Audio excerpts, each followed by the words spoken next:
প্রথমে আমি কড়াইতে তেল গরম করে নিয়েছিলাম এবং তার মধ্যে আমি 3টে আলুকে ফালি করে নিয়েছিলাম মাঝখান থেকে। ওটাকে আমি বেশ ভালো করে আলুগুলোকে ফ্রাই করে নেব এবং ফ্রাই হয়ে গেছে, ওটা আমি তুলে নিলাম। এবং ওই তেলের মধ্যেই আমি কুচনো পেঁয়াজ, চেরা কাঁচা লঙ্কা দিয়ে দিলাম। রান্নাটা আমি কিন্তু কাঁচা লঙ্কাতেই করছি। এবার ওটা যতক্ষণ না ভাজা হলো, ওই ভাজা কুচনো পেঁয়াজ মধ্যে আমি টমেটো কুচনো দিয়ে দিলাম।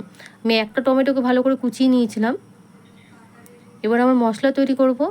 মশলাটার মধ্যে আদা রসুন বাটা ছিল, ওর মধ্যে আমরা ধনে গুঁড়ো দিলাম, জিরে গুঁড়ো দিচ্ছি।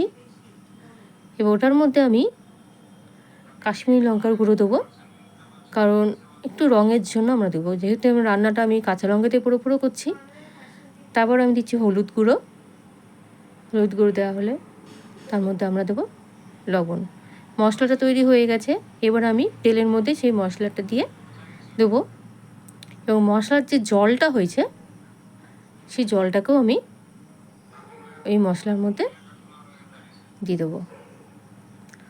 এবার ওই মশলাটাকে আমি বেশ ভালো করে ফ্রাই করবো, যতক্ষণ না কষাবো, যতক্ষণ না তেল বার হচ্ছে। মশলা থেকে তেল বার হয়ে গেলে আমরা চিকেনটাকে ধুয়ে রেখেছিলাম সেটাকে দিয়ে দিলাম।